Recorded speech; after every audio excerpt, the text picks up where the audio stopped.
দর্শক, রাজধানীর নির্বাচনের আইন শৃঙ্খলা পরিস্থিতির খবর জানাতে এই মুহূর্তে যুক্ত হচ্ছেন সহকর্মী নিবিড় সাহা।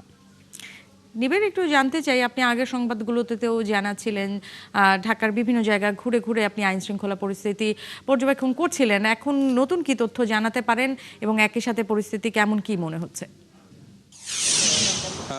আগামীকাল ত্রয়োদশ জাতীয় সংসদ নির্বাচন এবং গণভোট, এই উপলক্ষে আমরা দেখছি যে রাজধানীকে কিন্তু গত কয়েকদিন ধরে যেমন নিরাপত্তা ব্যবস্থা ছিল, সেটি কিন্তু আজকে সকাল থেকে আসলে শেষ মুহূর্তের যে প্রস্তুতি কিংবা শেষ মুহূর্তের যে নিরাপত্তা ব্যবস্থা যেটি বলি না কেন, সেটি কিন্তু বেশ কয়েক গুণ বাড়ানো হয়েছে। এবং সকালে পুলিশের পক্ষ থেকে যেমনটি জানানো হয়েছে, ঢাকা মহানগর পুলিশের পক্ষ থেকে জানানো হয়েছে, তাদের সবগুলো ইউনিট মাঠে রয়েছে যে কোনো ধরনের অপ্রীতিকর পরিস্থিতি মোকাবেলা করার জন্য। পাশাপাশি আমরা দেখছি র্যাপিড অ্যাকশন ব্যাটালিয়ন র্যাব, তারাও কিন্তু আসলে নগর এবং ভোট যে কেন্দ্রগুলো রয়েছে, ভোট কেন্দ্রগুলো রয়েছে, সবগুলো কিন্তু নিরাপত্তায় কিন্তু তারাও কাজ করছে। তারাও কিন্তু আসলে তাদের যে টহল কার্যক্রম, পেট্রোলিং কার্যক্রম, সেগুলো তারা অব্যাহত রেখেছেন। এবং বিভিন্ন ভোট কেন্দ্র, গুরুত্বপূর্ণ স্থাপনা, পাশাপাশি এই বিভিন্ন গুরুত্বপূর্ণ পয়েন্টে সকাল থেকে দেখেছি যে চেকপোস্ট পরিচালনা করা হয়েছে। সেই সাথে যদি যোগ করি যে সেনাবাহিনী, বিজিবি সহ অন্যান্য যে আইন শৃঙ্খলা পুলিশ, অন্যান্য যে আইন শৃঙ্খলা বাহিনী রয়েছে,